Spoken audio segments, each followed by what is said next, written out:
it is a great honor to be addressing this August gathering on the birth anniversary, in fact, the 125th birth anniversary of a great man, Netaji Subhash Chandra Bose, whom we hold in, of course, the whole of India and quite a bit of the world holds him in great respect.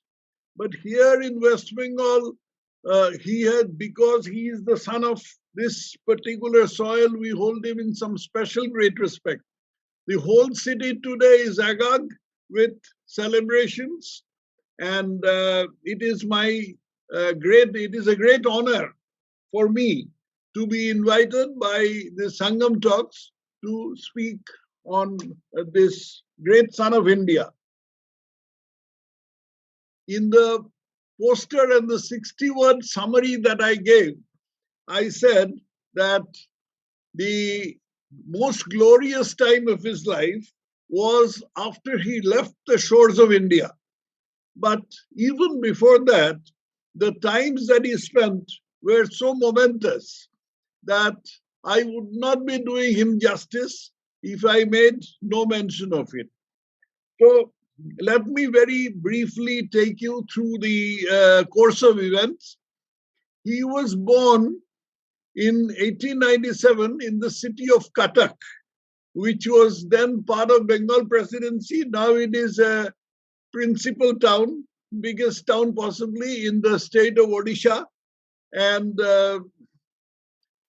his father was a lawyer there, a very successful lawyer. Subhash Chandra Bose belonged to a family of 8 sons and 8 boys and 6 girls. And being part of a family, I suppose, taught him the virtues of sharing. But he grew up as a great idealist and totally fired by the thoughts of many people, notably Swami Vivekananda. Swami Vivekananda had died just a few years back, that is in 1902. But his writings and his tours of the West made such a deep impression on a lot of people that Subhash Chandra Bose would not escape his influence, and he was to a great extent influenced by the thoughts of Swami Vivekananda. Anyway, Subhash Chandra Bose went to school, went to college. He enrolled in Presidency College in Kolkata. It's now Presidency University. At that time, one of the most celebrated colleges in the whole of India, and still in this part of the country, very celebrated. And there he earned some fame or notoriety, as depending on which way you look at it, by slapping an English professor, one Professor Otten, who had said something disparaging about Indians. He was rusticated, but he was eventually taken back. Then his father sent him to Cambridge. He studied in Cambridge.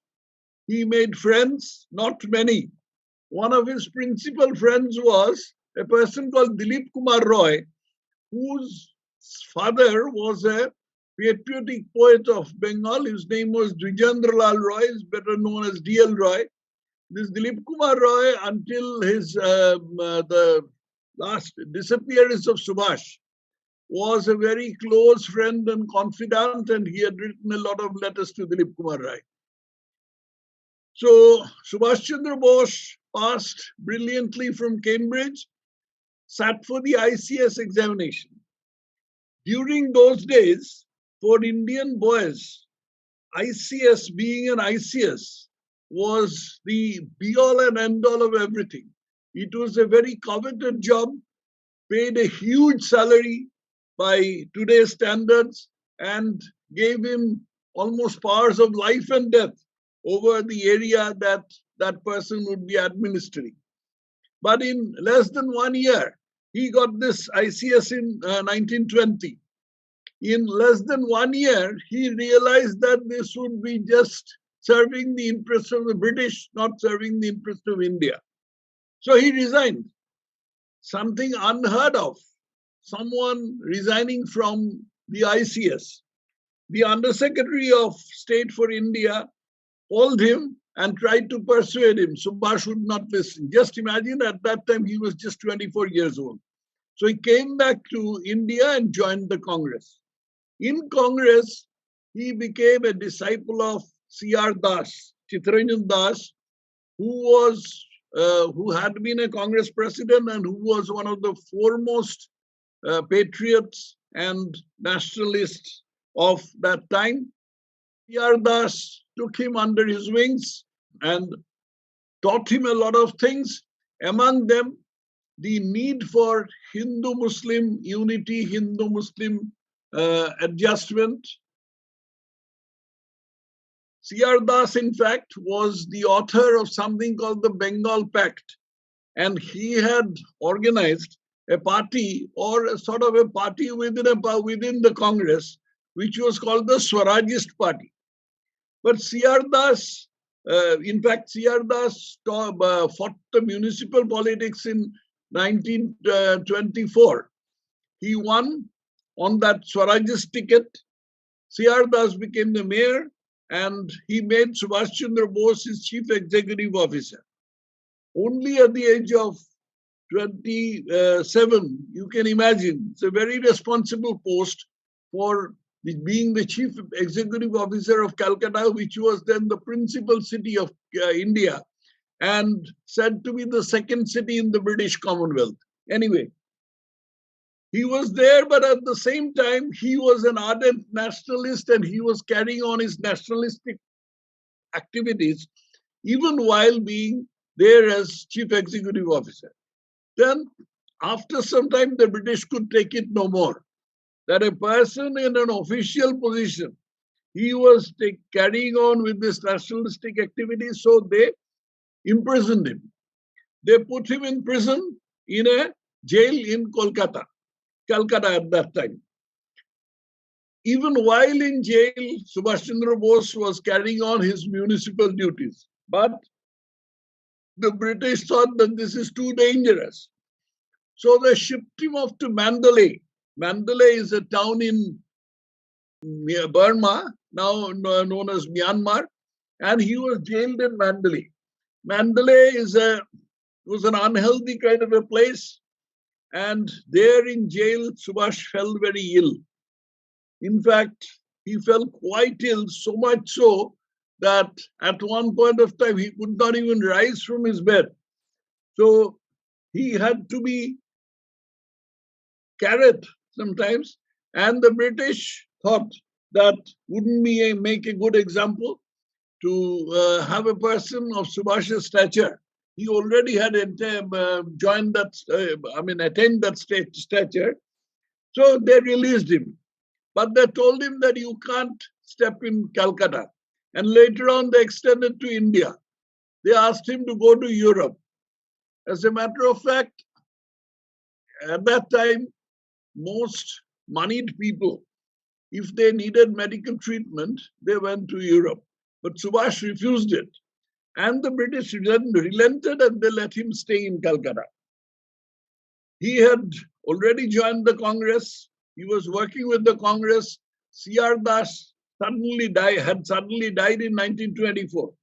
So he was no longer available to give guidance to Subhash, but Subhash was on his own.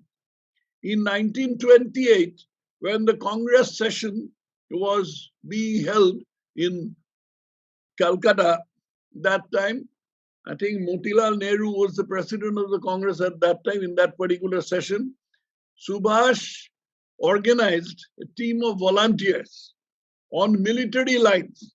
Subhash had never had any military training, but it was there in him the discipline, I would say rather an un-Bengali trait, the discipline and the mental makeup of a military man, with the result that these Bengal volunteers who worked as volunteers in the Congress session, they made a deep impression on his countrymen and raised some fear among the British. So this thing went on, but Subhash's health once again gave way. He must have been very badly treated in Mandalay jail. His health became so bad around 1930 or so, that he was once again given the offer to go to Europe, and he relented this time and he went to Europe. He went to Vienna.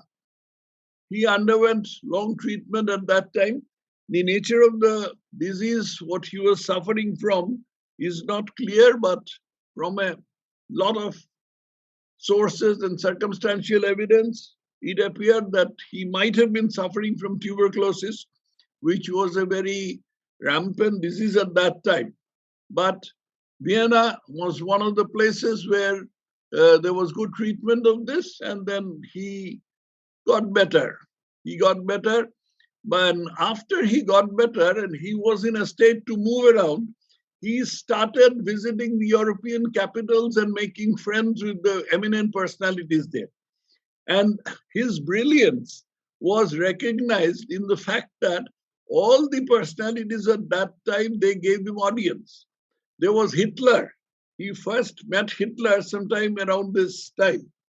He met Hitler's foreign minister, Ribbentrop. He met Mussolini's foreign minister, Count Ciano. He met the Irish Prime Minister, De Valera. He met Sir Stafford Cripps, Lord Earl Attlee, the Prime Minister who eventually gave independence to India, and a lot of other dignitaries. And the fact that, as I said, the fact that he was given audience by all these prominent people meant that he had already been he had already begun to be taken very, very seriously. Then he came back to India. By that time, he was fully cured, joined back the Congress, and his brilliance attracted the admiration of his countrymen to such an extent that Gandhiji chose him to be the next Congress president in 1938 in Haripura. Now, this Haripura Congress was a sort of a milestone in his life, and I'll presently tell you why. See, at that time, Gandhiji was, so to say, the dictator of the Congress. What he said went. I mean, there was no one to speak up to him. After Subhash became the president of the Haripura Congress, he perceived certain things all around which were taking place all around the world, among them the rearmament of Germany and the fact that Britain was being pushed to one corner, and the United States at that time was totally aloof in pursuance of something they call the Monroe Doctrine. The United States remained completely aloof from the affairs of Europe. So the position was Hitler, Germany was getting more and more powerful. So was Mussolini's Italy. So was Stalin's Russia. And Britain was more or less being pushed to a corner. But at the same time, Britain had its empire, it had its Commonwealth.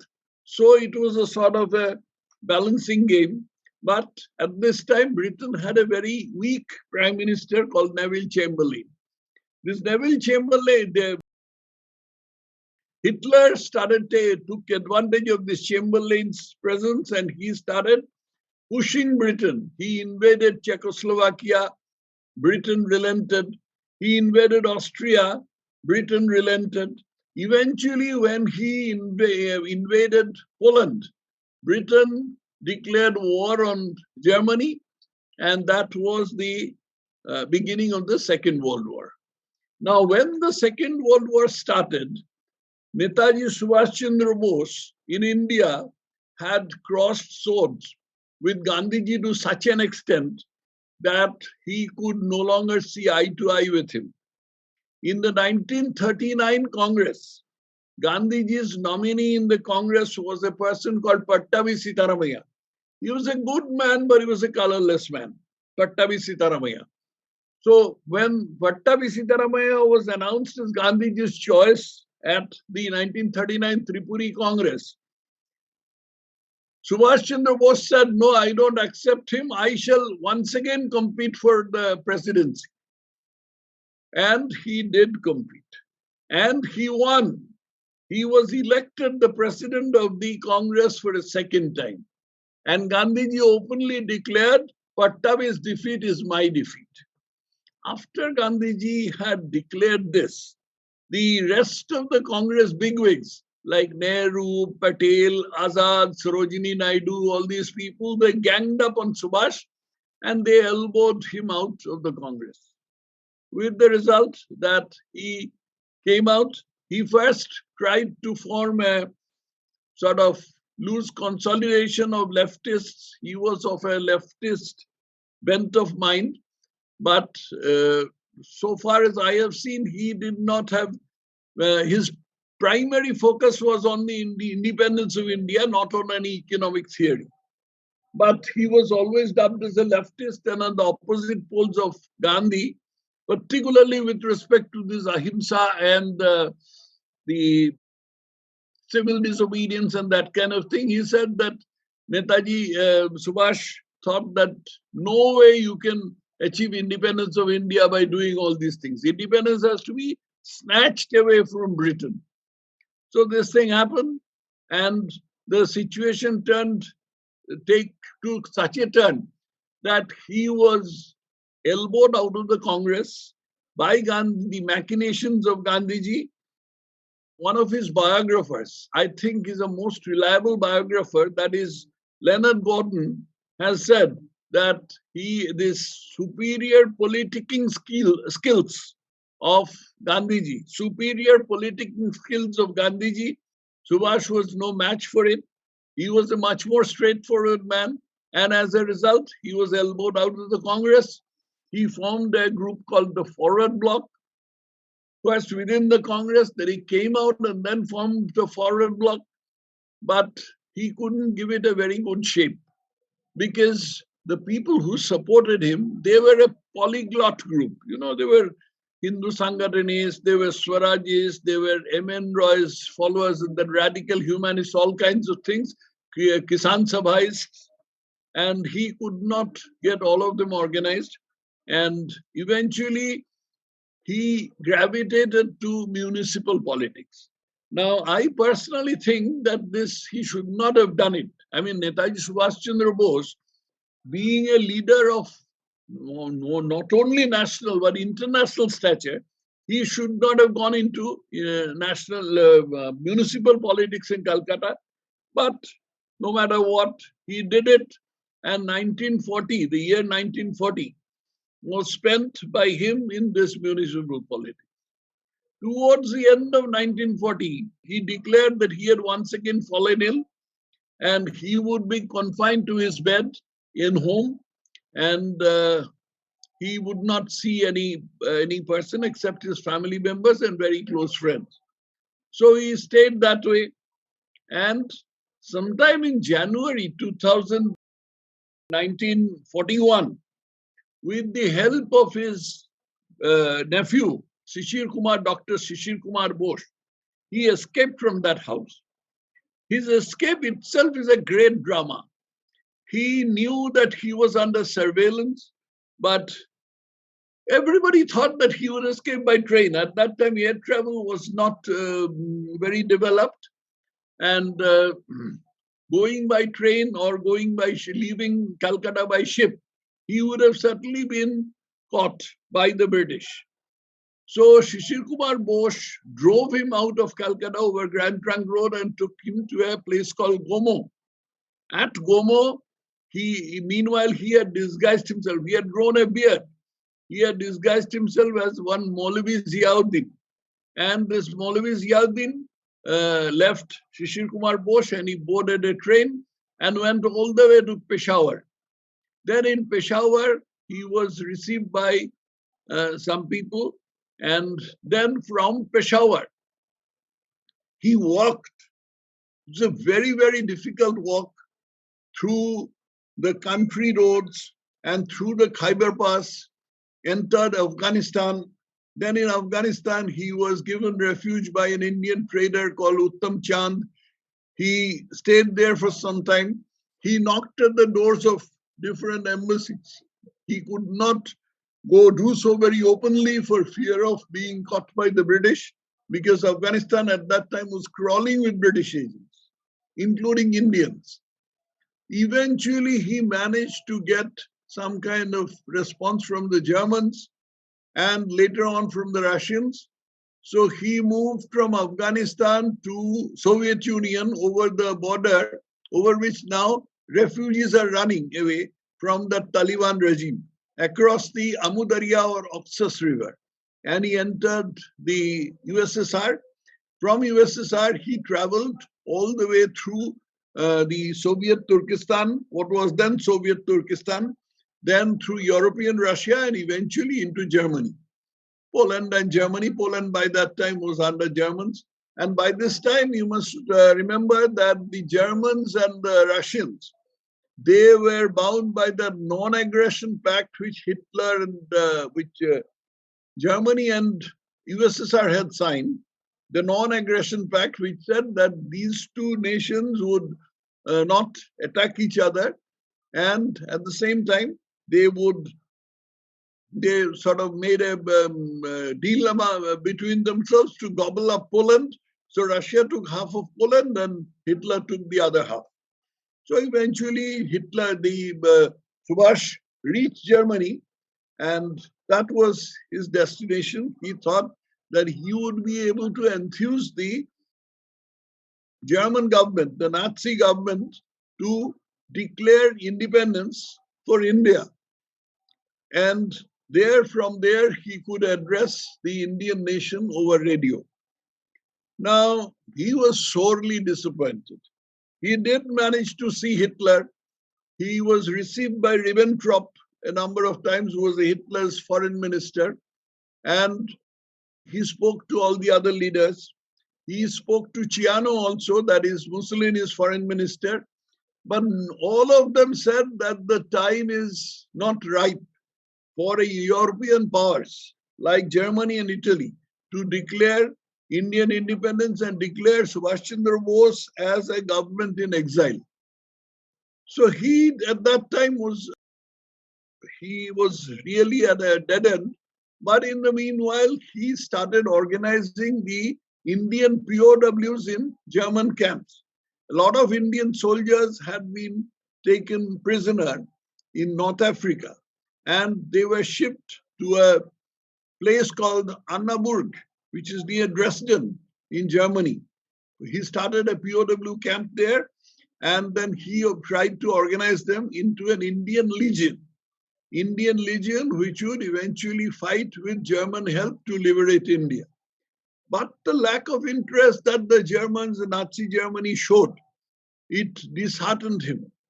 Meanwhile, Japan had started making inroads in Asia. It had already sunk 2 huge British battleships in near Singapore, which shook the pride of the Britain in their great navy, the Royal Navy, the Unassailable Navy.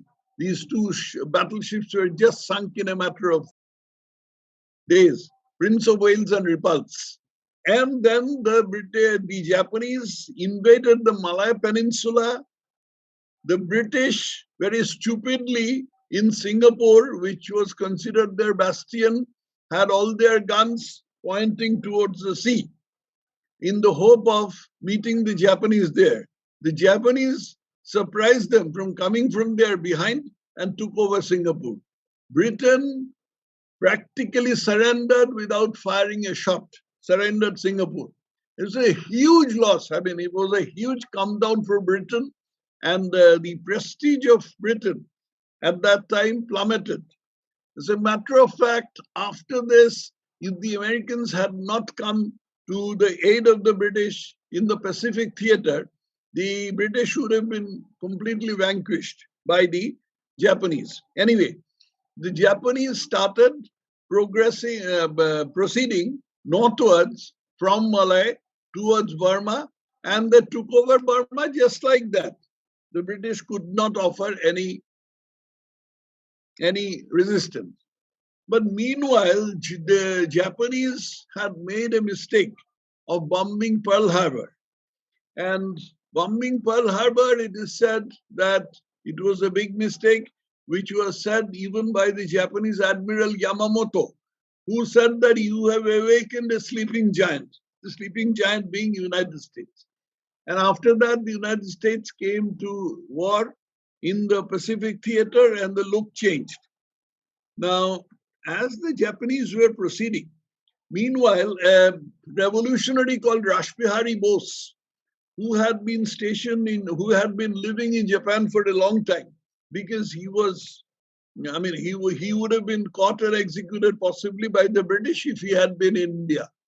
He had gone to Japan, he had married a Japanese woman, and he had been living in Japan for a long time.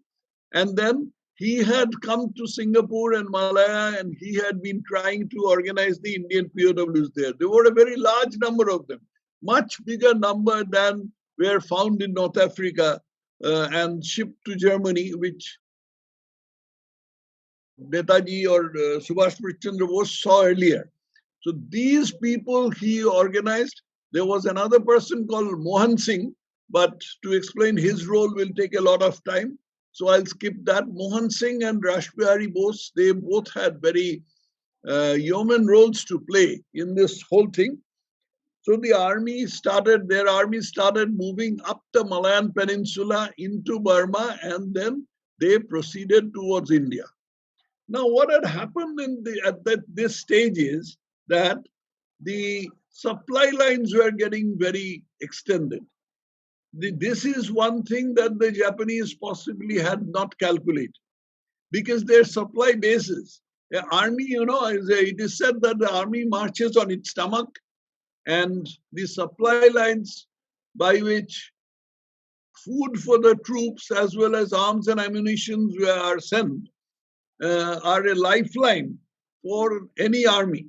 These lines were getting very extended, and the base was being continuously bombed by the Americans. By that time, the Americans were in the war fully against the Japanese. The only force that was combating them were the Japanese. Subhash, after he landed in Japan, I forgot to tell that.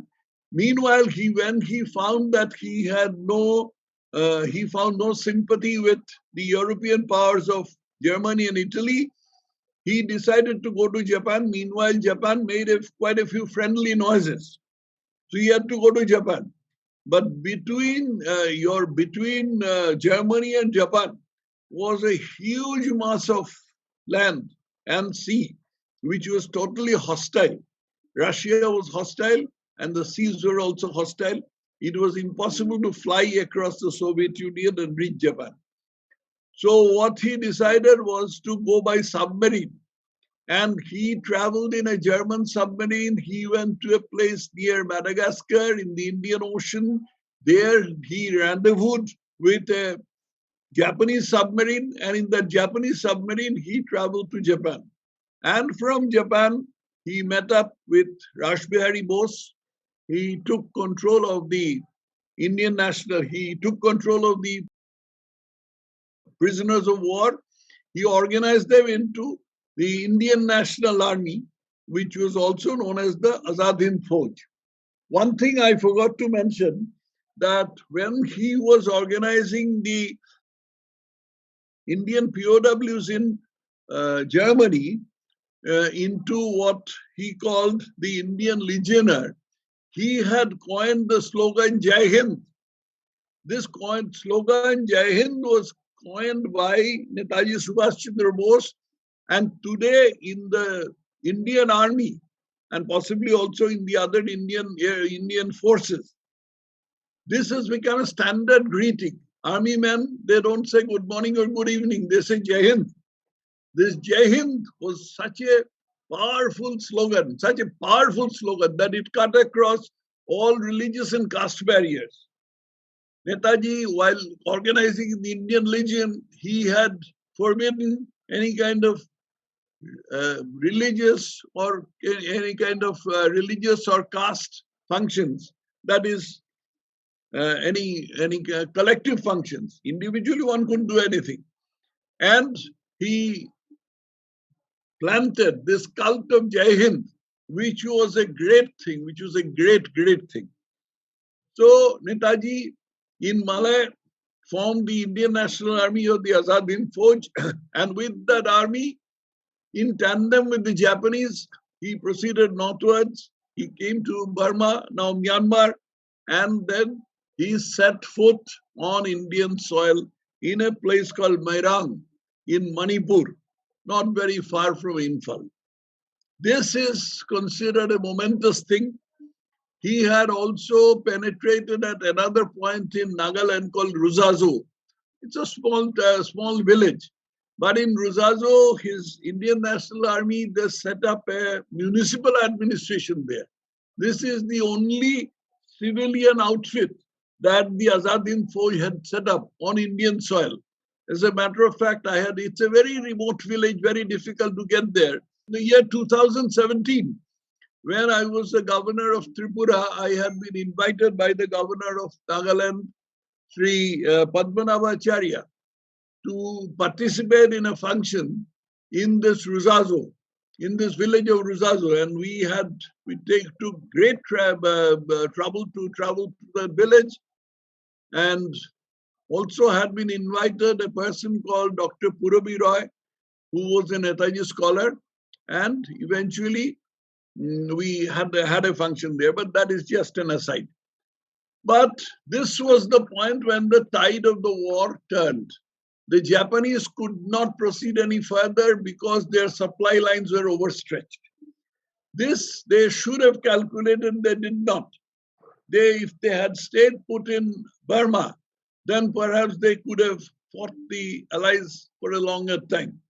So they started backtracking now from India back to Burma, back to Malay, and then they went back to Japan. Philippines was liberated. Philippines was a possession of the United States. It was liberated. The Pacific Islands, the Indonesian areas were liberated from Japanese control by the Americans. And ultimately, Japan withdrew to its what they call the home islands, the Japanese islands. Even there, they decided to fight on and not surrender. By this time, the European powers had surrendered.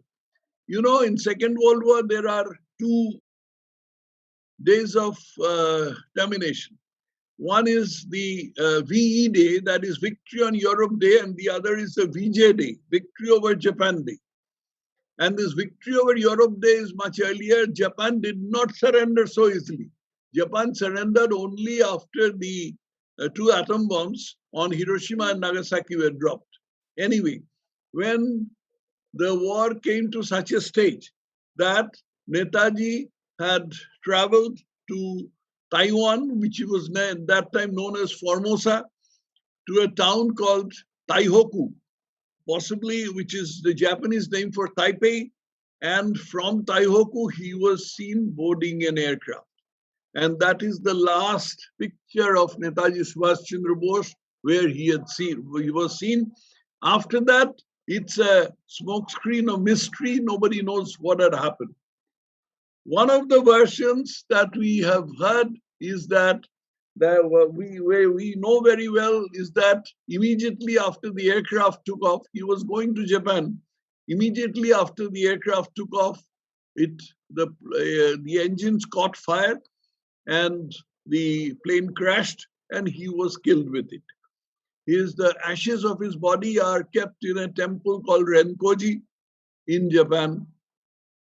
But a lot of people believe that he did not die in that thing. There is some evidence both for and against it. People believe that he did not die in that air crash. He did not, in fact, board that aircraft. I mean, the flight that he boarded in did not crash. It was a subsequent flight which crashed. And then he came back. He went to Japan. When Japan was about to surrender, he went to Soviet Russia. He wanted the help of Stalin. Instead of helping him, Stalin put him in jail. And then he perished in that jail. Dr. Puravi Roy, of whom I have already made a mention, is researched this particular subject. His death is shrouded in mystery. That is all we can say. One of the schools of thought, the most dominant school of thought, say that he was killed in that air crash, and then the ashes kept in Renkoji temple are his ashes, but a lot of people don't believe it, and there the matter ends. The other mystery regarding him, which a lot of people do not accept, is about his marriage. He had married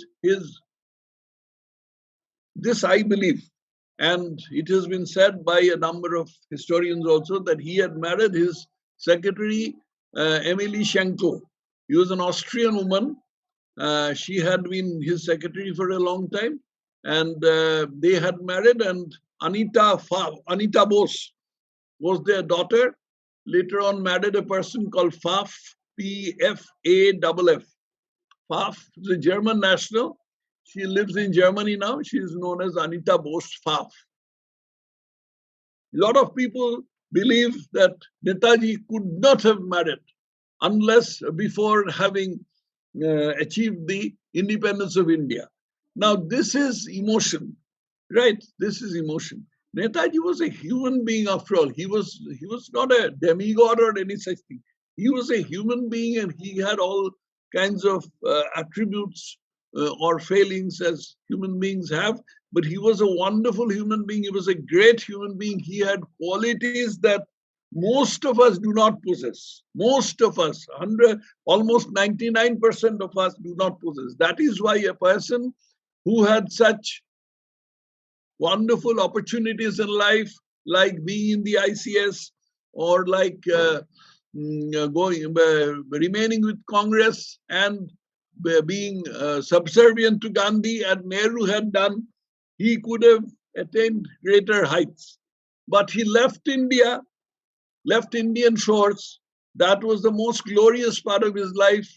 And then he had paid for it with his life. Certainly, he is not alive today.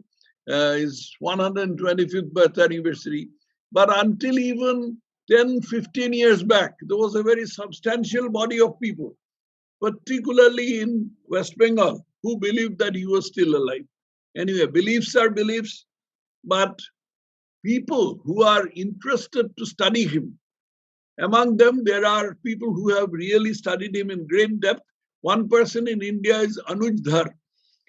Those who are interested to know about Netaji and who have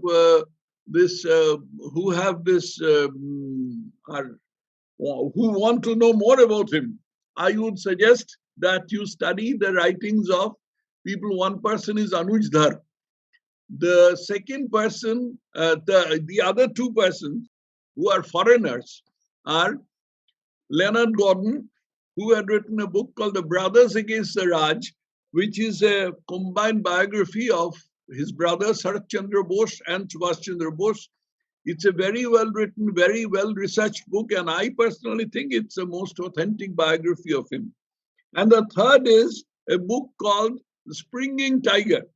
It's by a British intelligence officer called Hugh Toy.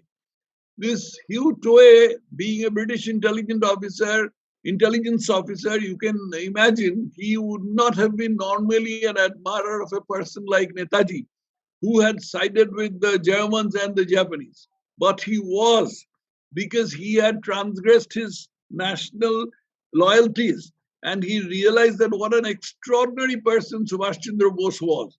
And this book, of course, it contains a lot of pro-British sentiments and that kind of thing. It is an eye-opener, and I consider it at least partly authentic. The books that you should not read, I would say, are a lot of very emotional books in Bengali, which do not give you a proper picture of things. And also the book by Nirad C. Chaudhary, his autobiography. Nirad C. Chaudhary had seen Subhash Chandra Bose at close quarters. But Nirad C. Chaudhary was such an inveterate Anglophile that he could not imagine that the British Englishman could make any mistake. So that was that. He thought that Netaji was, the fact that Netaji ran away by giving the slip to the British detectives in Calcutta. This is all nonsense. They allowed him to escape. So, ladies and gentlemen, I come to the end of my lecture, but I have tried my best to do justice to this great, great son of India who has been aptly honored by our Prime Minister Narendra Modi by installing his statue in the most central place of New Delhi, where the statue of the King Emperor once stood. And I congratulate the Prime Minister for having done so. And meanwhile, thank you, Aparna. Thank you, Sangam Talks, for giving me this opportunity to speak on this great, great man. Thank you very much. God bless you. I would like to know a little more about Gumnami Baba aspect, because I have my inclinations, I do believe that. See, when we were children, and print was the only, other than All India Radio, print was the only reliable media. We used to hear on the Calcutta street, suddenly in the dead of night, somebody shouting, "Telegram, telegram." These telegrams were special issues of certain newspapers which said that Netaji has come back or Netaji is coming back. And a lot of rumors were floated about it. One was about a sadhu in a place called Sholmari in North Bengal. Another was about Gumnami Baba. But my point is, if they had really been Netaji, then why didn't they expose themselves? Some people said that he's a prisoner of war, he's a war criminal, so if he comes out, then he will be imprisoned by the British, by the Americans, by the Russians, all kinds of things. But that time is gone now, and certainly, say in the 1980s or 1990s, if he had come out, 1970s even, if he had come out, public opinion would not have allowed any of these powers to imprison him. So I don't think there is any truth to this Gumnami Baba or Sholmari Sadhu being Netaji Subhash Chandra. And I personally also believe that he was, like Dr. Conrad Ailes said, yes, a Mahatma got us independence. His name was Subhash Chandra Bose. So instead of a very great man, I do have my, leanings that he was, par human. No, I'll tell you something, which is very eye-opening. A lot of people don't know about it. See, the Prime Minister of Britain from whom we got independence was Clement Attlee, the Labour Prime Minister. Now, Clement Attlee happened to visit Calcutta in 1953 and put up at the Raj Bhavan there. The governor of West Bengal at that time was Justice P.B. Chakraborty. The previous governor had died, and when a governor dies, the Chief Justice becomes the acting governor. The P.B. Chakraborty was the acting governor. P.B. Chakraborty asked Attlee, to what extent was Gandhiji's movements, the 42 movements, civil disobedience, all these things, ahimsa, to what extent these were instrumental in persuading the British to leave India? Attlee used to, P.B. Chakraborty had written a letter to this effect somewhere, where Attlee used to smoke a pipe, so he stuck that pipe in his mouth. And after some thinking, he said, minimal. That is to say, the effect of Gandhiji's movement on the British decision to leave India was minimal. Actually, in analysis, a lot of people would agree with me that the thing that eventually persuaded the British to leave India was not a single thing. There were several factors. For one thing, Britain had been very badly mauled in the war, and they had become almost an impoverished country. They were saved out of that condition only by the Marshall Plan launched by the US. So in such circumstances, the Britain had lost its will to govern this country. Second thing, the Labour Party, which was in power at that time, the Labour Party was never in favor of keeping the empire intact. If Churchill had been still the Prime Minister, he would not have given India independence. Third thing, which I think is the most pressing reason for the British to leave India was the organization of the INA by Netaji Subhash Chandra Bose. It is not as if INA vanquished the British. INA was vanquished by the British and they were driven back. And then eventually they were all caught as POWs. They were brought to Delhi for a treason trial. We all know that INA trial in Delhi in 1946. But the INA, the organization of the INA by Netaji Subhash Chandra Bose had shaken the faith of the British in their Indian troops. After all, how many British were there in India? Hardly 10,000, 12,000, and they were ruling a country of population, or with a population of some 33 crores, 35 crores. So what was the instrument through which so few people were ruling so many people? It was the army, basically.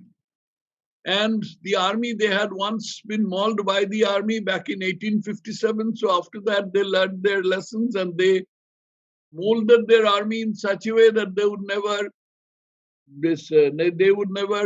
rebel against the British. But the army did rebel against the British when the INA came, and that shook the British faith in the army.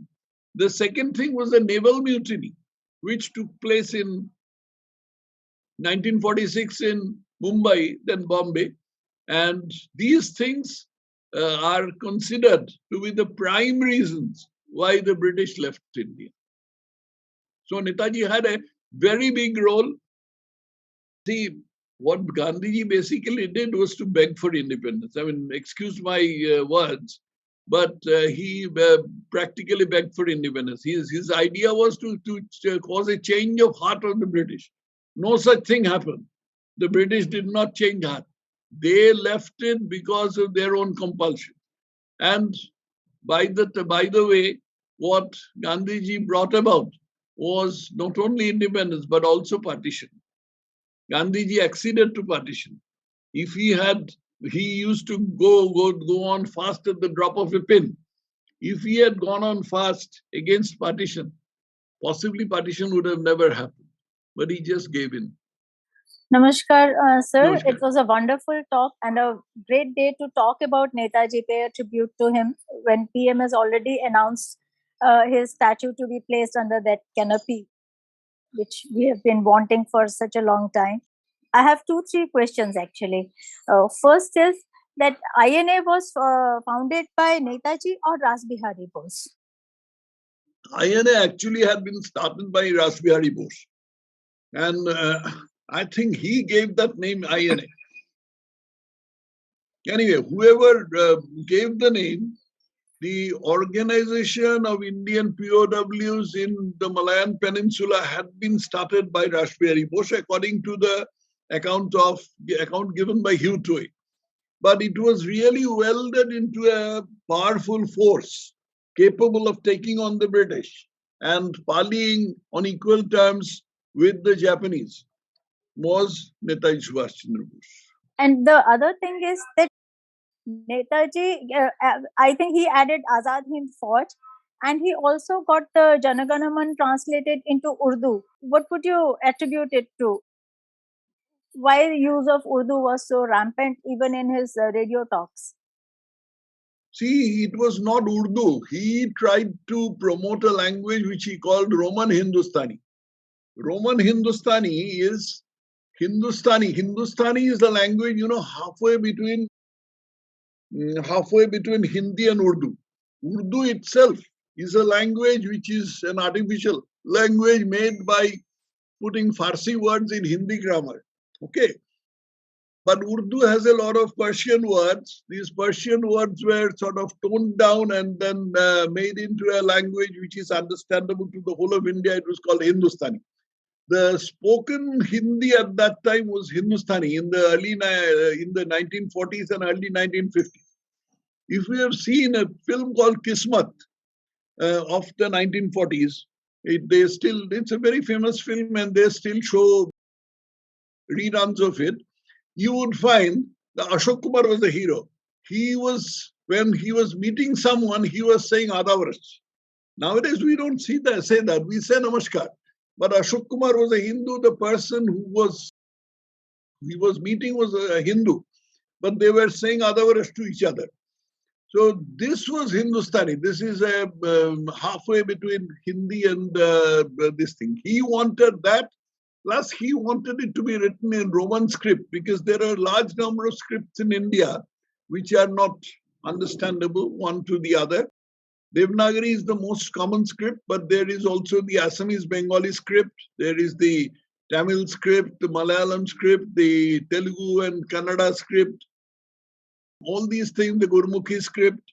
So he wanted the Roman script to be used. So that is one thing. He wanted to unify India, bring the country under one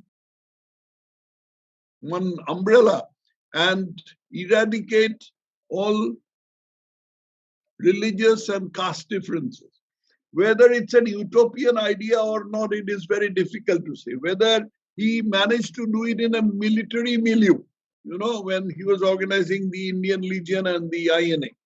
But if he had, I'm assuming he had come to India, he had won the control of India, or he had become the Prime Minister of India, whether he would have been able to do it all over India is really open to question.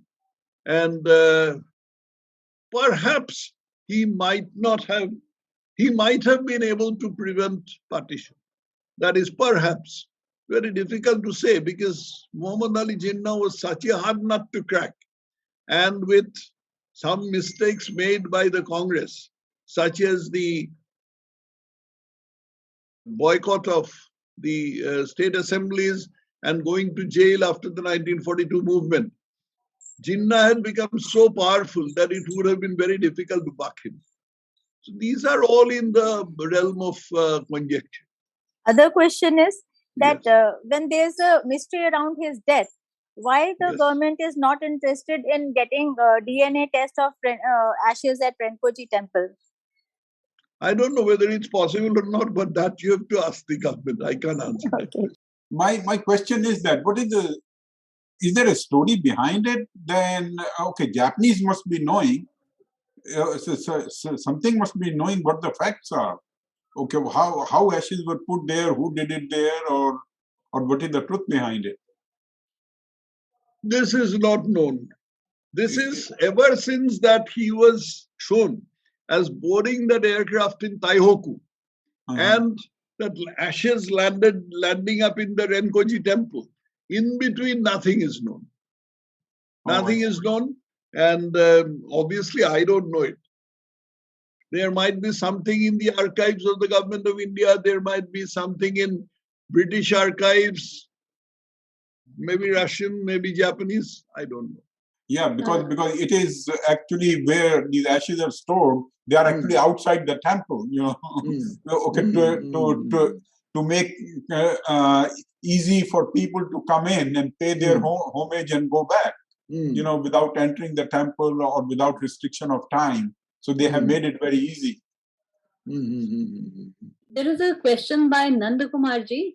He says, what are your views on the outcomes in subsequent Indian politics if partition had not taken place? You see, if partition had not taken place, then possibly the cabinet mission proposals of 1946 would have taken effect. The cabinet mission proposals were of a weak center and strong states with the certain very limited powers to the center and the residuary powers to the states. This might have worked. Maulana Azad in his autobiography has said that this was a great opportunity to keep the country intact, and Nehru spoilt it and he said deliberately Nehru spoiled it by making a declaration on the 10th of July 1946 that this is something that we have been forced into, but when we go into the Constituent Assembly, we will not be fettered by any of these things. Actually, Jinnah was in difficulty inside his own party because of his having given consent to the cabinet mission proposal. So Jinnah got this opportunity and he said that this Nehru can't be trusted. Actually, Nehru made another mistake back in 1937. When 1937 in UP, when Congress and Muslim League were fighting the elections on an understanding, and the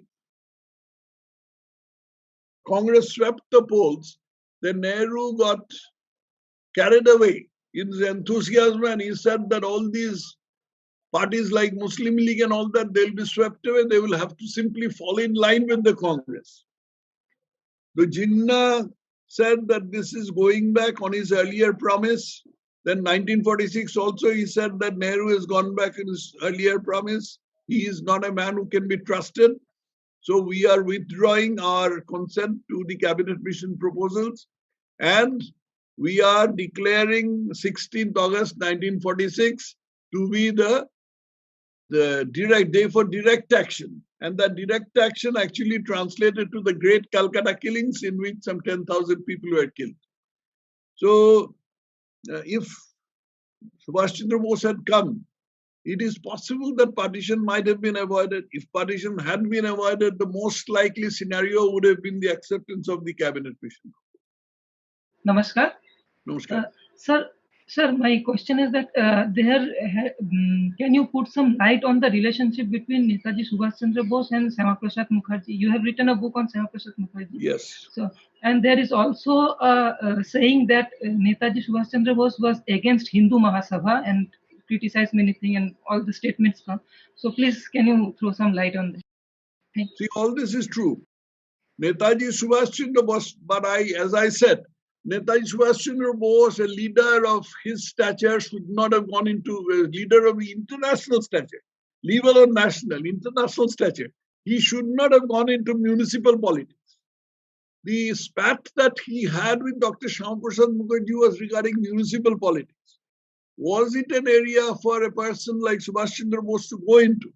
Actually, in the beginning, the Hindu Mahasabha and Congress were supposed to work hand in hand and they were supposed to have some kind of seat adjustment.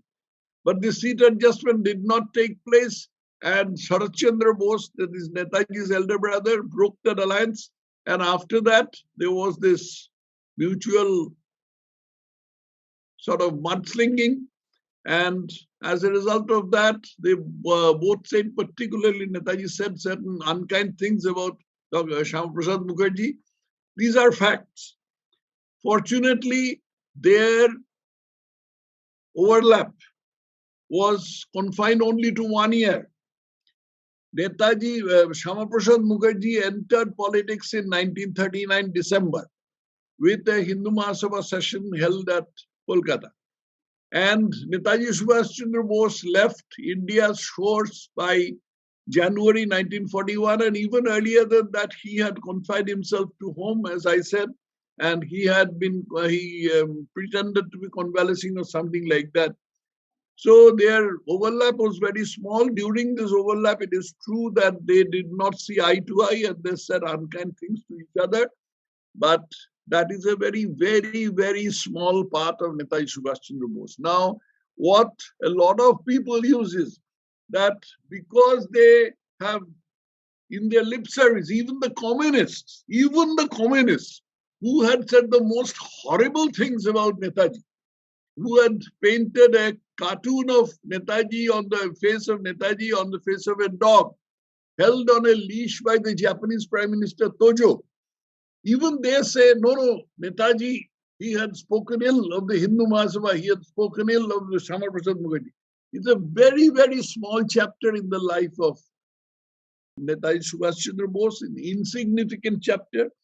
If he had lived on, if he had remained in India, and Hindu Mahasabha would have still continued, it is very difficult to say what turn politics would have taken. This is purely in the realm of conjecture. After all, you must understand that at that time, Congress was only giving ground to Muslim League. Mahatma Gandhi's, Mohandas Karamchand Gandhi's, Mohandas Gandhi's modus operandi right from the beginning had been to give ground to the Muslims. Even when after a horrible near genocide in Malabar, which is now Kerala, in something which was called the Mopla Rebellion, some 3,000 Hindus were killed. It was an absolutely one-sided pogrom in which Muslims killed Hindus. Gandhiji went and said that these people are very brave, God-fearing people. These people who killed.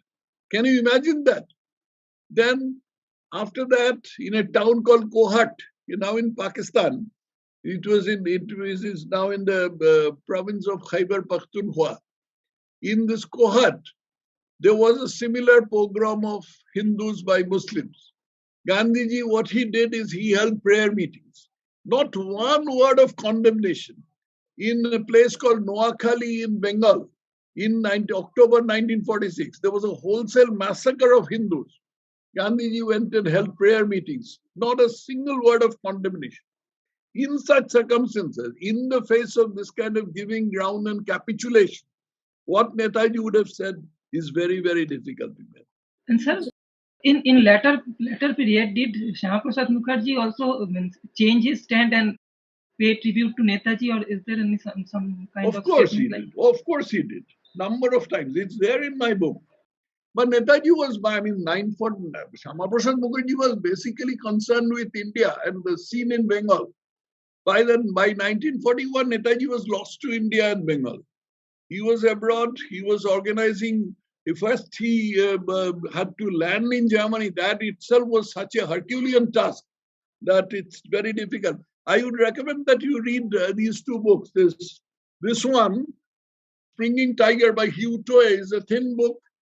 It's very easy to read. But the other one, that is Leonard Gordon's book, Brothers Against the Raj, it's a much more comprehensive book, but it's a thick book. I suggest that you start reading this Subhash Chandra Bose's biography by Hugh Toy and also Anuj Dhar's writings. Nandakumarji has a follow-up question. Given that the entire population of Pakistan, as exists now, would be a part of India if no partition had taken place, what would be the state of politics in India now? What is the state of politics in India now? Imagine, India has now a bigger population of Muslims than Pakistan, isn't it? So if some extra population was added, Muslims would have had a much more political clout. That is all that we can say. But we were prepared, the Congress was prepared to give that clout. Simply that. As I said, the most likely scenario would have been the cabinet mission proposals, in which the center would have been weak, the states would have been strong, and there would have been something like the United States. And remember, Jinnah would have died in 1948. Jinnah's illness was one of the best kept secrets in India. It was known only to him and to his doctor, who was a Parsi, he was not even a Muslim. And he would have died, and he was suffering from cancer when Pakistan was created. If you look at his pictures, his cheeks are sunken, and he was already a thin man, but he was emaciated at that time. He died in 1948. After that, the leaders who were there were nowhere near his caliber. Liaquat Ali Khan, Nazimuddin, Muhammad Ali Bogra, Chaudhry Muhammad Ali, the men of straw. They could not have given leadership. Yes, sir. About partition, the observation that you made, that partition could have been prevented. And we read all these things, we've grown up reading this. But now when we look at things and we look at the situation back then too, the population of Muslims was large, even in British India. It probably was around 30%. 25%. Yeah, close to 30%. And now we can see how these murmurs are so strong as the population is growing strong even now. So do you think after independence, even if we had a strong leadership, that how many decades could we have prevented this partition? Do you think it was entirely preventable? Is it something that we could have actually partition? Good question. Partition happened for a variety of reasons. One reason was Nehru's perfidy, which I have already mentioned in 1937 and in 1946. Second reason was Jinnah's iron will. He was incredibly, he had an incredibly strong will, before which, let alone Nehru, let alone Gandhi, even a strong man like Patel had yielded. Incredibly strong will. He just wouldn't budge. He just wouldn't give ground. And as a result of that, he wouldn't stop at anything. He did the Great Calcutta killings. He did the Noakhali killings. It is as a result of that, these people, they bent and they yielded to him. Jinnah would have been dead. After Jinnah, as I said, all the other leaders, that is Liaquat Ali Khan, Nazimuddin, Chaudhry Muhammad Ali Bogra, Chaudhry Muhammad Ali, all these, they were men of straw. They would have been in nowhere. So India might have just lasted as Akhand Bharat. Hi, Tathagata. I mean, excellent talk. So just to add on to the marriage, this thing of Bose with Anita, with Emily, even Suresh Chandra Bose also accepted that. Yes, marriage. he did. It's not that just Sharat Chandra Bose, but even Suresh Chandra Bose accepted that. He did. And the point, I think, why the controversy has sustained is because Sharat Chandra Bose, for some reasons, didn't actually make things clear. He went to meet Emily and with his family, but ultimately, when it came to media, I think didn't portray it in a very clear manner. But the fact that he went there twice with his family and daughters, yes, is a proof that he accepted them as the part of the family. When Emily came, Suresh Chandra Bose accepted it, and I think probably even the Bengal volunteer person, yes, I think he had some doubts, but he also probably changed his mind. I mean, I'm not sure about that, but that's the thing which I know of. So the controversy keeps on sustaining for no reason at all. And if you see the photograph of Subhash's mother and the young, Anita, you can see the similarity in the face. So I don't think there is any reason to even talk about that. So, but anyway, it was an excellent talk from your end. No, I'll just give me a few seconds. I'll see whether I can find that particular passage. Okay, well, yeah, of course, I greatly appreciated the second half of your talk. I was late, but okay. There are 2 points that I might perhaps usefully contribute to. Yes. This question of celibacy seems to animate a lot of people. Now, about that, I heard of it first. I later, of course, heard the version that many Indians told me. But I first heard of it in the book The Light at the Center by Swami Aghihananda Bharati. Okay. He was a convert. He was a German, and in fact, as a student of Indology, he was employed by the Nazi regime as an interpreter with the Indian soldiers of Subhash Chandra Bose. He knew Subhash Chandra Bose personally, and so the story he gave is that. So after the war, when the followers of Subhash Bose found out that he had a wife and daughter back in Germany, they wouldn't believe it. Not so much because of something he had once promised of, I want to be I want to dedicate my life fully to the cause, which in fact is just like Hitler, who also promised the German people he wanted to be married to Germany, not to any woman, though he had a mistress and so on. Anyway, so that's not so much the reason. He thought the reason was that Hindus have a great respect for celibacy. It's very prized. Like Shankara, for instance, had to trick his mother into conceding to him permission for being a celibate monk. So, you know, people couldn't believe that someone with such a charisma as Netaji could have, excuse me for the rather physical description, that he could have spilled his vital force, his virya, and still be such a great man. You see, they thought it was so ordinary that it's not befitting for a great man like Netaji. Right. Then secondly, I have a question.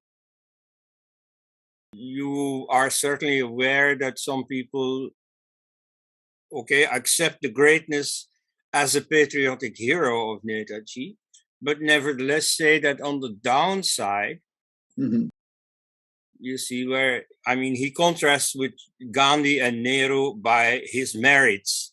You see, by his truly heroic dedication to the cause of freedom.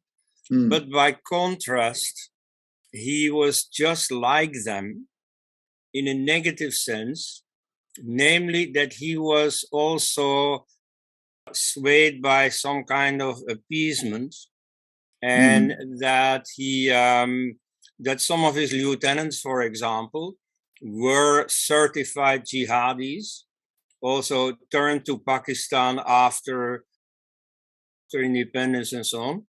And this is more or less summed up by his fondness of Urdu.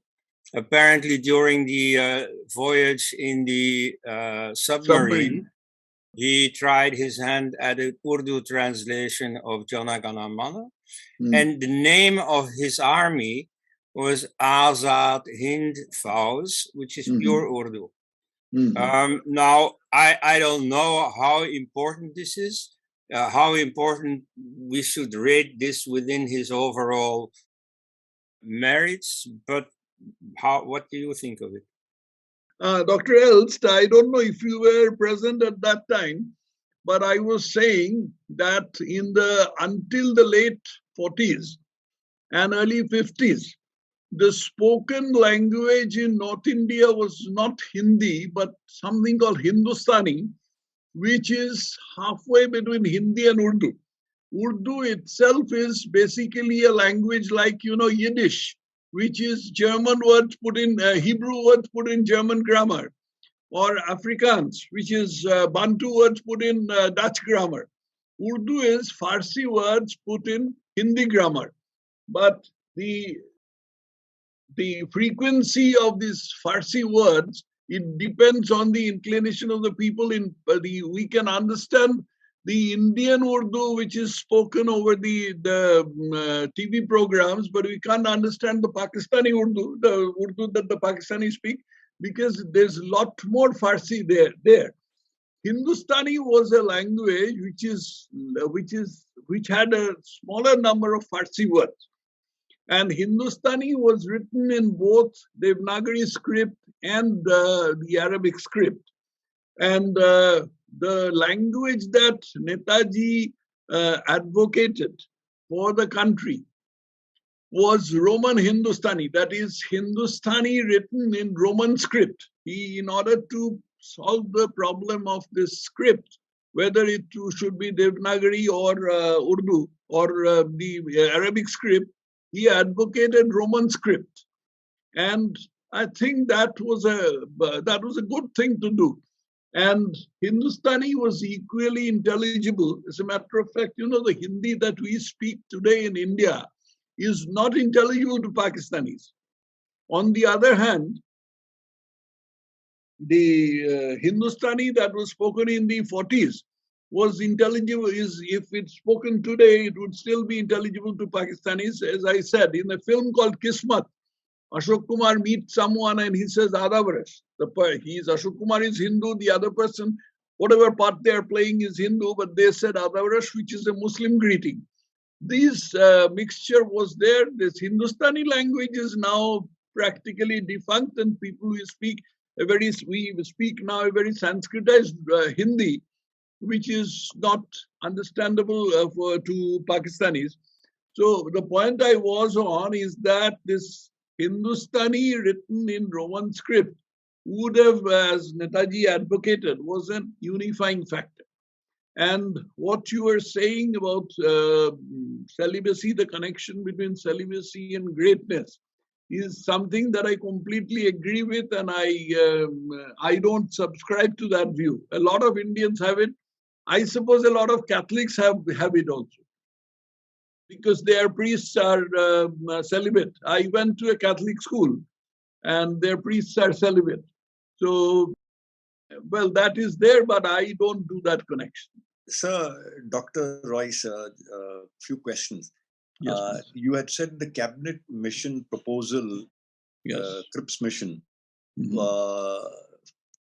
vision was to have a weak center and strong states. Yes. Given that there would have been a weak center with the Pakistani population in India, Muslim population, what would have been the state of India now? I mean, it would have been, would it be balkanized like Yugoslavia? See, you have missed one point that I tried to emphasize.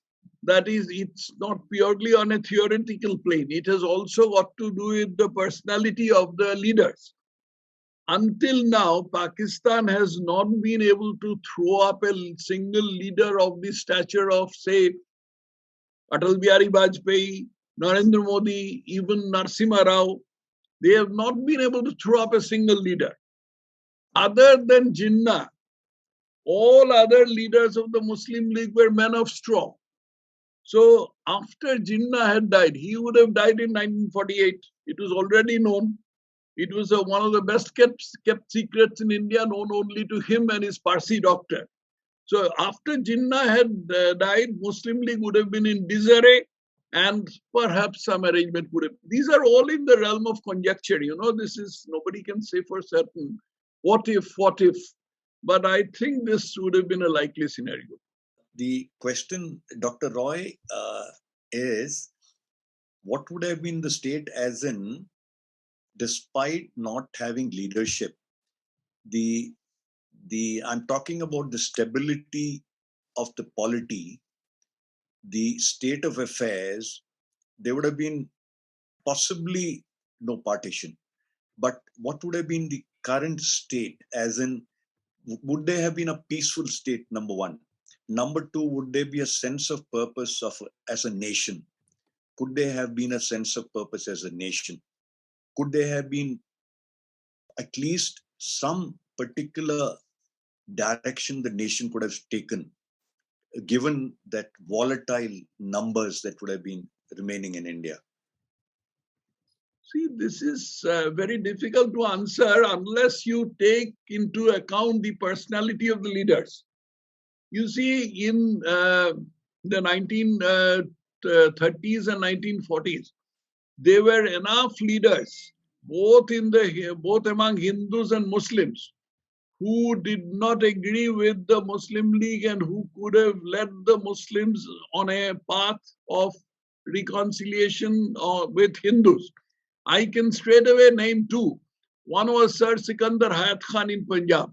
Sir Sikandar Hayat Khan, he led a party called the Unionist Party, which was a party in which Hindus, Muslims, and Sikhs were equally represented, and he was totally against Jinnah.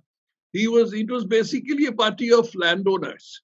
But Sikandar Hayat Khan had that quality. Unfortunately, he died in 1942. After that, there was another person called Khizr Hayat Tiwana. Khizr Hayat Tiwana was not of that caliber, and eventually I was told a story that Julus was going along the streets of Lahore, and people were shouting this about Bhimsen Sachar, against the Khachar Sachar, they were saying. And meanwhile, somebody came and whispered something to the leader of that Julus. And that said, that the leader started shouting, "Nahi khabar aayi hai." So someone said, "Kya khabar aayi hai?" Then he said, "Khizr sada pai hai." That means Khizr has come to our party. That is, Khizr Hayat Tiwana eventually joined the Muslim League. Similarly, in Bengal, there was Fazlul Haq. Fazlul Haq was not a communal leader, but he could become communal in the company of communals. So it's a very complex character. So that was, if these leaders had given leadership and Jinnah had died, things might have been very, very different. This is my very humble submission. This is all in the realm of conjecture. No one knows what would have happened. Incidentally, Aparna ji, this is the book that I was referring to. I would recommend this book to everyone. Possibly Dr. Elst has already read it, but this is a very well-researched book, and this is not by any the author is American. In fact, he's a Jewish American. So there is no personal bias or religious bias or any such thing. Thank you very much. I read Freedom at Midnight by Dominic Lapierre and Larry Collins That when is I was popular still in writing, school. yeah. It is very, very pro-Gandhi, and it gave me very pro-Gandhi views. Yeah. That is popular writing. You know, they had to sell the book. This is a real work of research. This one. Amazing. Just one more thing which I wanted to ask. So someone asked about SPM, about Shama Prasad Mukherjee. So I just wanted to ask that he formed the Jansangh on October 21, the same date as the provincial government of Azad Hind was formed by Subhash Bose. And some people claim that it was some sort of a tribute he gave to, he was trying to grieve. So is there a truth in that, or was it just... I have never heard this connection before. It is possible, it was at the back of his mind, but I have never heard this connection before. Yeah, so this claim is sometimes made by Jayanto Ghoshal, actually. I was going through his book, this Subhash Bose versus Shama Prasad. Jayanto Ghoshal is a journalist. He is not a historian, or he's not sorry. Jayanto Chaudhuri, sorry. Not Jayanto Chaudhuri? He works on Subhash Bose, just like Anuj Dhar and Chandrachud Dhar. So he is also a person who works on these things. So I read it in one of his books and blogs, and he makes that claim, but I don't see any evidence to that. But I haven't heard any such thing. It is possible, but I haven't heard any such thing. I must confess. Namaste.